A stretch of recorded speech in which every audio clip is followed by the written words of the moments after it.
Merci d'avoir abonné à la chaîne pour la première fois. Et émission de son mission pour le robot. Il y a des minimum bleu. Au beau santé, il y a pouce à bleu. Son mission vraiment pour la chaîne. Et bana. Vous allez vous canal zéro comme ça. Vous comme vous payez zéro Métro Paris Kinshasa. On a s'abonné à la chaîne Nabiso. Bobo santé ko aimer surtout ko aimer.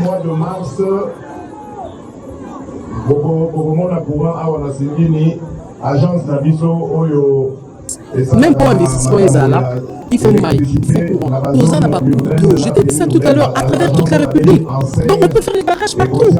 Nous en avons 2800 heures, il y a moins par an. Donc nous pouvons avoir utilisé ce système solaire là pour avoir du courant. Donc on n'a pas de problème en réalité.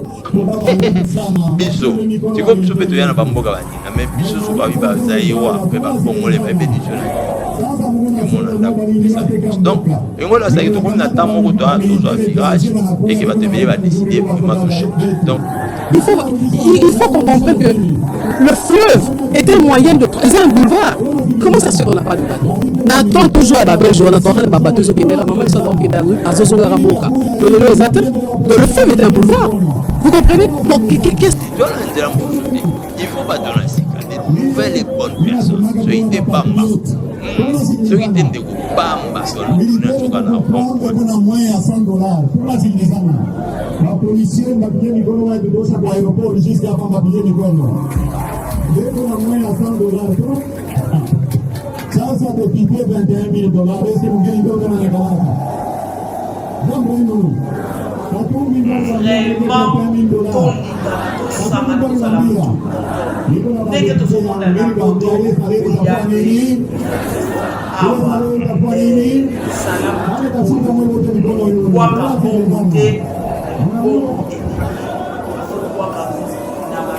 situation tozana na mboka ezali à cause de la classe politique.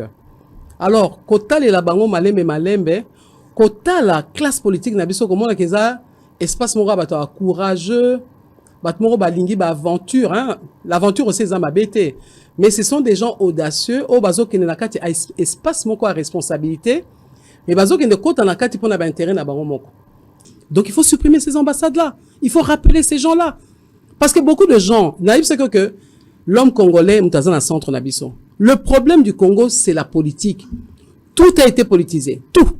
Et biso tu comme biso peut yana bamboka baninga mais biso sous ba ba zaïwa ba congolais ba bédition nani yo mona ndako mi pesa réponse. Donc ngola ça to comme na tamo ko to zo virage et que va te va décider vraiment de changer. Donc c'est comme si tout le monde avait perdu un peu et si kanaya mosala à perdre sens naé ya mosala place à Zaleli tellement que les choses ont été banalisées, tellement biloko nyonso epa na biso et comme le kola un dès que tu as chance loko pamba moto nyonso donc de nulle part à comme général, de nulle part à comme colonel et nyonso on est commis et si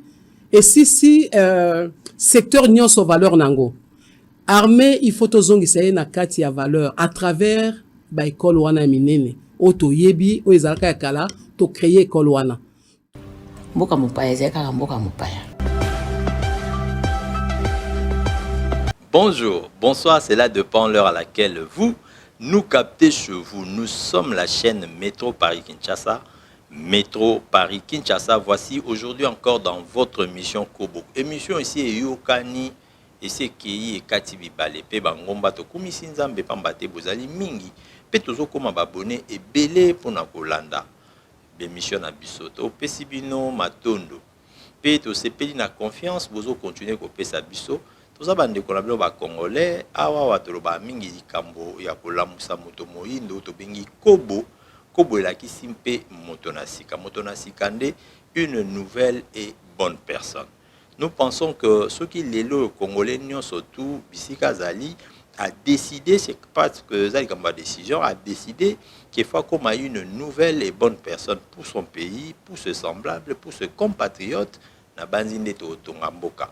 Biso tozo banza na kati émission Kobo na chaîne na bino Métro Paris Kinshasa tozo banza ete ya motu na kati ya bomoya moto ezali souci to posa cette volonté de pouvoir aider l'autre hein, sinon trouver des solutions à sa place.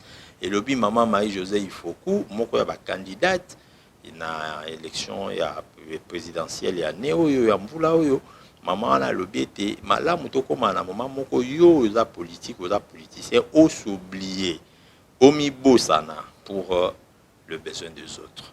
À tout de suite.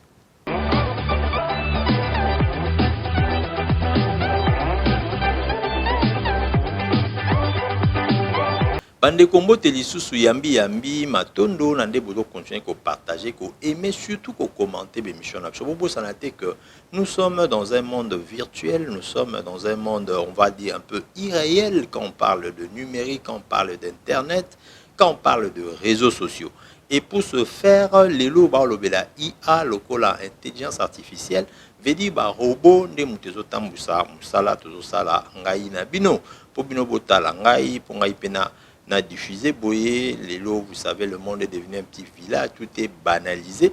Biloko ezalaka lobby kala, il faut quand même monene ya RTNC sinon ya Télézaï et après on sala direct les lots yo monele a simplifier makambo pour dire que mokili ezako bongwana kaka biso nde congolais to Congo ezali ko rond-point nanu vraiment faut to pesa na maboko et si quand nous tout moni il y a une volonté politique ya ko sala tikete to sangana to se liguer pour na likambango ekoma ya solo na yaki mingi awa pona loba lelo mwa moke auto témoin rubrique na so to chamiko to bango le parole des candidats le parole de candidat wana azaka randeko na congolais abokwami peut-être peka lokola yo ko uta na tango akala kino lelo soki azana ba mentalité mabe c'est que yo posa ya mabe soki aza mal éduqué c'est que ngana opeto mal éduqué parce que ceux qui se représentent ou se présentent ne sont que de candidats et ne sont que de Congolais comme toi et moi.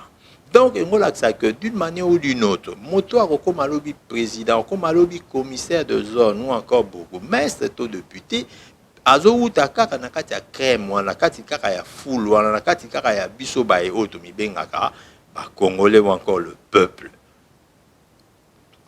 ya ko sambezate et le baba congolais ya ko sambezate donc oyo nyoso to azo luka lobi akwa mokonzi na yo na likamoko songolo auti kaka na kati na yo soki bino na kati ya nzela ou ngai na yo na kati ya nzela tant to pusa mituka to finga naka to lobanaka mabe banini soki ngai na yo to mesa ko kuta na l'église to sambelaka soki ngai na yo pa to salaka to yibaka to yeba que oyo alingaki ndo ko se présenter kuna azaka moko na biso donc oiseau de même plumage ya bomoni ya par moment atambo ke ngo sa ko telema mais le quoi biso nyos tout ça un peu ya ko beba entre guillemets et moyen de décoller réalité pambate kaka biso na biso mutu nous comment je dire ça biso moka ne tout luka to que négoter les maliboso ya baninga sino ya kokota na institution pour que to représenter ba sousou ou encore pour na to diriger mais ce qui nous reconnaissons en nous que tout ça bat montant surtout lingana kate to kokto pena to abna na sens sousou ya resungana te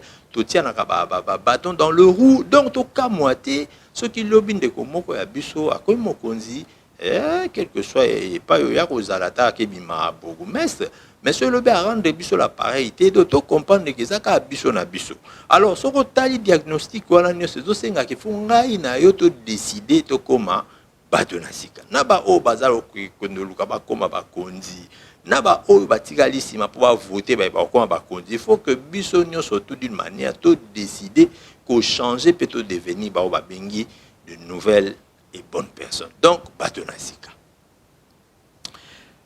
na kati ya candidat nyonso à la présidentielle mingi ba roleka leka surtout ozwa mingi ba information et pas ya ndeko sango Israël Mutombo na émission na ye pe na télévision na ye Solo TV kuna nde to olanda quand même moi ba débat donc na cadre moi rubrique otobaki que surtout sa politique te to sala ngote to lobela ngopete awa pe to lobela ya ngote toujours ka bon moto mais to bois qui coup d'œil parce que les kambo pona eza les kambo yo so poni bien te yo mtu lobe rolela voilà pourquoi to lobitika to ben na mama toyi pe to se rappeler que ezo senga na moko na biso abongwama libela a décidé ko changer pour que cette fois-ci au moins to koma batona sika de gens qui veulent réellement que le pays avance pour to comprendre te mutu moko e moko alia tam sous 400 millions c'est-à-dire bakabole bango na bango ba distraire peuple ba côté on tina ba côté côté ba juge ba nini pour ba circuler dans mboka ezanga ndoi donc bakaboli mbongo ya mboka après basali un semblant ça moi musala moi muke. Et voilà, après le bitozo les là qui ont toujours bongate, mais toujours bongate parce que yo nangai na noté tout changer. Ngola ça que ataye kuna tangai boye le bitan ba roti anga kuna et na eka na même esprit, na même virus wana ya ko détruire, ya ko yiba, ya ko luka ko bonga seulement yomoko. Mais ngo biso to lobi bo, ne to loba toujours na kobo été. Maïe les loyo internet je vais expliquer en gros maïe les allons sous diplôme té maïe les lois de tobana kobo c'est la capacité de pouvoir changer les choses au profit de ses semblables. Donc moto oyo a décidé à créer iPhone à l'équipe a te bien na maïe les pour sungi biso tout ça makam tout ça na iPhone. Voilà, moto oyo a kanisa ka un jour et fois créer satellite à l'équipe a te bien na maïe les pambate yé à ça qui en sorte que voilà ma comme tout ça là les lois écoute la main côté nyonso. C'est ça l'intelligence aujourd'hui. Donc so peut aux une de comment ko liboso na biso na cadre d'élection wa boye ba campagne azo beti la so masolo moko ezo stala ke lobinga ina auto ozala bien moto anande il faut kotiaka. Mais tu remarqué que maman Marie-Josée il faut coup a taper ba poto azonga na ina mboka ki na ndinga ke ko servir ndet mam to lobaka nzembo baredi baemba na okende mokila bapaya na zwa maele na zonga mboka na banzi webango ni nanga ya ni musala voilà donc na kati sa mikili ya mondele na okende mokia bapaya na zwa maele bongo na zonga mboka en fait la démarche c'est ça hein na sai makasi na kemboka mosusu suka fona zonga epai na utaki kuna nde na tika ka on mpiaka voilà pourquoi na kima ka mpiaka maintenant on a mon azuma position elatika bozu ya matériel te hein position elaksi pe ko sala pe mutu hein moto pasali mutu akomi pe na épargne moko intellectuel akozonga na ngope na mboka sai na ngope makambo mosusu esungi pe mboka. Donc maman wana Marie-Josée na sepe ko so koloba na lelo koloba na e kolobela e pambate toza na rubrique to benga parole des candidats. Donc na okende belete ya motu yanga na simbi et pas ya ndeko mwasi oyo ezali kaka ete souci ali te fo to bandela Congo wana nde donc yena biso maloba moko bifo to sala Congo ya sika. Donc to na nzela mususu te il faut batona sika de nouvelles et bonnes personnes so ite pamba so ite ndeko pamba to no tourner soka na rond point natiki mo minute muke tout l'andaka moi quelques paroles bon na zongi abino. Et na lobi na bango que voilà maman Marie-Josée Ifoku pourtant punga a telemi pona kobimisa bango na kati ya bonyoko lio bazali nango na kati et ce n'est pas par hasard qu'azali na chiffre 9 moi si nyonso ayebi ko sosola likambo chiffre 9 ezali chiffre ya naissance po biso to memaraze 9 mois yango na zana besoin de sensibiliser moi si wana na conscientiser ye keza un hasard te na zana chiffre 9 c'est que to comme temps il y a un changement véritable o yongai na bango ba accompagner ngai na bota Congo sika ba accompagner ngai lokola ba sage femme et loko na robisa bango ne bandel déjà d'entrée de jeu ngwana la poste ya présidence de la République yo lokola mwasi na mboka oyo na culture ou na environnement oyo mwasi azuna no sika ya makasite koleka ezali privilège, opportunité ou responsabilité? Définitivement responsabilité. Au moins ndenge ozali kolobela ezali miso yo batu batalela mwasi. Mingi balobaka o mwasi akoki kotonga mboka te. Mais en réalité ezali humilité à mwasi. Parce que ce que tolobi totala comme on kumba biso na kati ya comparaison ana okomona mwasi aza naturellement responsable pour la simple bonne raison kobota. Kobote salara que moi ça telema. Kobote salama et salara que moi si a comme responsable, peu importe âge azanango. Parce que zali obligé à prendre soin na motomosusu. Alors au monde que zali une grande responsabilité et aza capable ya komi bossa na pona motonionso. Mais malheureusement les autres bazokaye pour acquis parce qu'à belle la rangote. parce que ça la mais elle le fait naturellement. Et on le toujours pour ce solanga l'air d'azala qui n'a pas gouverneur WWF, il y avait quelques structures organismes internationaux baso financés par Kiasalonga pour 30 millions de dollars.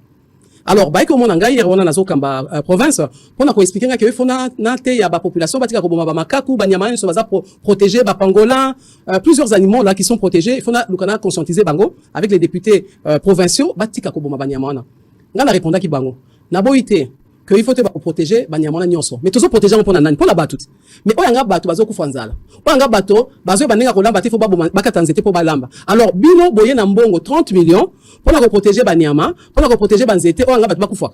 Alors moi je suis pas d'accord avec ça. So bolingi na sola na bango bokata mo mbonga budget wana bo pesa ngai pe na ba kosunga bango ba ko ndima discussion bandimi to lui bon ba ko aider biso na niveau agriculture et to ko lancer projet wana kalate na ko longwa bato ba ina sima na ngai ces gens là m'ont appelé. Ils m'ont dit, mais madame, il faut que tout solo là, même pas $1 au Singabiso, même pas un billet d'avion. Et nous étions d'accord de vous donner ces 6 millions de dollars. Mais ceux qui sont venus après vous, ça ne va pas. 300 000, non, on va jamais donner cet argent-là. Et qu'est-ce qui s'est passé? Ils ont récupéré l'argent. C'est de ça que je parle. On ne peut pas, à niveau à l'école d'Engwana, pour soigner l'image de notre pays vis-à-vis à bas pays et si autotine ba ambassadeur. N'a répondre de cash. On n'est pas obligé d'avoir des ambassades partout. Il faut vivre avec ses moyens. C'est ça l'avantage, Yabiso Maman. On supprimer? Mais bien sûr. Mais bien sûr, on n'est pas obligé d'être parti. Il y a des pays, il n'y a aucun intérêt. Pourquoi être là-bas? Et puis, ce qu'on a là-bas, parce que dans la diplomatie, il y a la réciprocité. Ce qu'on a la capacité, il y a qu'à inviter, tu pas la bino, et bino, qui n'arrive pas, là, il n'y a plus de diplomatie. Je te dis, il y a une amitié de réciprocité. Donc, il faut supprimer ces ambassades-là. Il faut rappeler ces gens-là. Parce que beaucoup de gens, naïf, c'est que l'homme congolais, Moutazan, centre Nabisson. Le problème du Congo, c'est la politique. Tout a été politisé. Tout. Et là, il faut qu'on comprenne que le fleuve est un moyen de, c'est un boulevard. Comment ça se fait qu'on n'a pas de bateau? N'attend toujours à Babel, on attend à bateau, même ça, mais les atteints. Donc, le fleuve est un boulevard. Vous comprenez? Donc, les moyens aériens, qu'est-ce qu'on a aujourd'hui? Alors, pour terminer, il y a la population, on a la tamboliming à l'intérieur. Le problème, il y a bateau énorme. Il y a un sérieux problème, il y a interconnexion au niveau intérieur, au quitter province Mogoté pour aller à une autre. Ouais. Comment vous allez résoudre les problèmes d'électricité, les problèmes d'eau? Likambouyanzala. Vous avez 4 points, ouais. Vous êtes libre de terminer par là. Na route avec solution déjà Likambouyanzala. Donc, c'est un cas à répéter en sous. Mais c'est que bien que agriculture, les alliés secteurs obligés de investir ma case. Je l'ai dit depuis le début, il y a discussion des toujours sur là. Donc, Congolais va comprendre que parmi nos priorités, après l'homme congolais, parmi nos priorités, il y a l'agriculture. Dans l'agriculture, on a tout englobé nyos, élevage, pêche, tout ça est mis ensemble. Et ça peut se faire en peu de temps. Colon a maïs, c'est pas l'habitude. Eza ologne en 3 mesures maïs. Expliquez-moi pourquoi on fait pas ça. Pourquoi? Donc c'est juste la mauvaise foi. Les politiciens sont distraits à chercher à garder le pouvoir au lieu de travailler pour l'intérêt du peuple. Donc je retiens déjà que agriculture, pêche, élevage, c'est une priorité pour nous parce que ça va permettre au peuple congolais de manger à sa faim et de cesser d'importer toute cette nourriture crasseuse au Congolais. Donc, retiens Ezawana. N'a pas un programme, il faut une infrastructure de base. Même pour investissement Ezala, il faut maille, il faut courant. Tozan a cours d'eau. Je t'ai dit ça tout à l'heure, à travers toute la République. Donc, on peut faire les barrages partout. Tozan a Moï, 2800 heures, il y a Moï par an. Donc, nous pouvons utiliser ce système solaire-là pour avoir du courant. Donc, on n'a pas de problème, en réalité. C'est un problème de bonne volonté, de bonne foi, tout simplement. Parce que ces choses-là sont là. C'est un problème d'hommes. Parce que si les hommes bien sont au bon endroit, ils vont le faire. C'est naturel. Des gens comme nous, on va le faire. C'est naturel. Donc, j'ai déjà résolu le problème de la nourriture à travers l'agriculture. J'ai résolu le problème, je t'ai dit, de l'électricité. À travers tous ces cours d'eau que je viens de te dire, il y a moyen d'avoir des barrages partout à travers la République. Et là où il n'y a pas d'eau, il y a le soleil. Donc, il peut avoir l'électricité. Et je reviens encore à l'eau. Toujours le même problème aussi. Il y a le problème assainissement à Maïzalinine. Dans option ces aliments qui a volonté politique pour la ligne. Donc, dans notre solution déjà, les Kambouanzala. Donc, c'est un cas à répéter en sous. Mais c'est que bien que agriculture, les alliés secteurs obligés de investir ma case. Je l'ai dit depuis le début, il y a discussion des toujours sur là. Donc, Congolais va comprendre que parmi nos priorités, après l'homme congolais, parmi nos priorités, il y a l'agriculture. Dans l'agriculture, on a tout englobé nyos, élevage, pêche, tout ça est mis ensemble. Et ça peut se faire en peu de temps.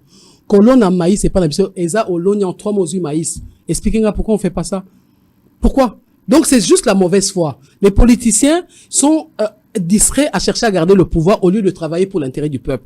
Donc je retiens déjà que agriculture, pêche, élevage, ils ont une priorité pour nous parce que ça va permettre au peuple congolais de manger à sa faim et de cesser d'importer toute cette nourriture crasseuse au bas congolais bazoli asiko ils ont quoi ko boma mutu. Donc retiens ezawana. Na pese on arrête un programme na biso que il faut infrastructure de base. Même pour investissement ezala, il faut maille, il faut courant. Toza na ba cours d'eau. Je t'ai dit ça tout à l'heure à travers toute la République. Donc on peut faire les barrages partout. Toza na moyi 2800 heures il y a moyi par an. Donc nous pouvons avoir utilisé ce système solaire là pour avoir du courant. Donc on n'a pas de problème en réalité. C'est un problème de bonne volonté, de bonne foi tout simplement. Parce que ces choses-là sont là. C'est un problème d'hommes. Parce que si les hommes bien sont au bon endroit, ils vont le faire. C'est naturel. Des gens comme nous, on va le faire. C'est naturel. Donc, j'ai déjà résolu le problème de la nourriture à travers l'agriculture. J'ai résolu le problème, je t'ai dit, de l'électricité. À travers tous ces cours d'eau que je viens de te dire, il y a moyen d'avoir des barrages partout à travers la République. Et là où il n'y a pas d'eau, il y a le soleil. Donc, il peut avoir l'électricité. Et je reviens encore à l'eau. Toujours le même problème aussi. Il y a le problème assainissement et maïsalinine. Nazo biso ces aliments qui a volonté politique pour la ligne. Donc dans notre merci bandeko na bandi bolandi na bokebi lobi peto lobi ape candidat mususu ka moi ba place oyo simba biso ndeto anda ozong c'est la bino ba ibozo attente ya Rolanda nyonso na bandi bolandi mama Marie José Ifoko so tangi ba commentaire na télévision bosolo okomona ete batebele ba bite ngai penda na mwasi na bana na nga to voter mama oyo ngai penda na mobali na bana na nga to voter mama oyo ozomona. Donc déjà pour nini parce que c'est ça la campagne. Il faut être capable de pouvoir étayer sinon donner vraiment tirer au clair programme na yo, c'est-à-dire question batuna koto yo pona nini olingi okoma mokonzi ya mboka. Donc moto il faut ya expliquer baninga na e pona nini ya zolinga a dirige biso. Donc na bandi bolandi na bokebi ya solo te tona batama ele belé peto komi na tango yo congolais no soposa na ekomi ndeko mboka fo décoller mboka fo ke liboso menga na do senga ngona biso nyonso na yo pozo tala biso to so mala biso ba sapato to so mala biso ba mituka to tonga na biso ba ndako to sa na biso nyonso to lingi mais ce qui biso o nyonso to ba bengi ba congolais biso nyonso wana to ke na biso liboso te dengola sa congolais nyonso bisika ala sa ene. C'est ce que ça veut dire. Pour Nani. Parce que si on a beaucoup de attention, on va remarquer que le Nigeria va tirer le bichot tenté. Le Pakistanais va tirer le bichot tenté. C'est permis. Les lots va tenir sur beaucoup de mais seulement, différence c'est que bichot Kastoya a un mboka net ya mondele, so ba lobe aux communautés zaïroises ou congolaises. Bako yebe la bichot ne loko nini, c'est important. C'est là la grande question. C'est-à-dire étranger au Bahia et pas une abisso bango va se constituer vraiment en communauté parce que tout ni ba Nigérian si ko ba osala ni ba ebiso que tout ce qui est pièce d'échange auto ça c'est les Nigérians omoni donc ba ina mboka na bino ba contrôler le moko o bino kutu boko wata okota na katité o soto zongi lobi biso bana kasabu butu zo ba que tant ba maison ne bandi ba congolais pe ba na kati bazai déjà na kati. Mais les lots, pièces auto et belé de échange, Congolais va toujours, hein. Mais Ezali, on peut même dire patrimoine, Mobimba, O et Simbami, Eza Cop, O et Simbami, Kaka na Nigeria. Et Bazama et les belé, Bayesh dans la banque na la Katia Congo. Donc, place au banc Bazangi Mbongo, Kalamingité, Oromona, Basangani, Basali Réunion, et Bazana Bandinga Bamakelimba na Bango, Bazana Président na Bango, mais Bazana. Tellement organisé que on a business pour business. Business pour business. Moi, je suis allé au somba le pango moi de ces loué parce qu'ils ont besoin dans la principale, la CP la somba, on va soigner na batuana, bako le pango congolais peut habiter kateka. Donc des Nigériens na ozonga kana ta équipe na bango na kata assemblée na bango ba sololi président bango kata musuni de kwana ki ya sombi palais wana. Arozongi sango maleme. Ce qui peut présent bango koki angote mbalama okende ba banque belé fanu na ba banque na bango. Okende kuna ba BO wana Bank of Africa ya bango ba First Bank bani bilo ebele kuna ya bango biso tiko biso pe to yana ba mboka baninga mais biso so ba wi ba zaïwa we ba congolais ba be diso nani yo mona ndako mi pesa réponse donc ngola ça to comme na temps moko to zo virage et que ba te bele ba décider vraiment de changer donc Yolanda maman Marie José Ifoku moko ya ba candidate to bité que ba to ko no voter ngana benga ba mambona te seulement chaque fois on obtient la bino ba parole des candidats et permettre pour na moko comprendre que et comme temps au bon wana et comme temps au changer bref et comme temps au comment batonasika ngana zo bino tamingi mena sepe na sukawana tout ça la boyepe pour na mikolezo ya ou c'est une émission oyo ameko partager tindi ape baninga mosusu pour to comprendre que le pays eza so ndenge za arrêté bato pele makasi ba comme na souci nango mais biso tozo confirmer que ça prophétie donc il fait kokisama to Simon Kimbango aloba ki m'a changer et comme on a tamolé bana oyo ba bima babanda kozonga na ba misolo ba kozonga na mayele c'est alors que Congo sinon Afrique mobimba yo telema pe ko kende liboso yo nanga ba congolais to ba responsable to bango que dès que le Congo ne décolle pas l'Afrique moyen changer ezalité to kote na mbalasima pe na sepeli to mona na bino mbaleliandi oh nous ça c'est une émission na biso abo santé ko aimer ko commenter pe ko partager ciao. Merci na abonné na biso nyonso kuti so pour la première fois gobo sanate aimé mission et kosunga biso pour robot il y a quand mingi ba pouce bleu wana ko bo sanate ko tia pouce bleu et kosunga biso vraiment pour que chaîne et bana ozana mboka na ezali ko mususu mboka mupaya ezali kaka mboka mupaya Métro Paris Kinshasa.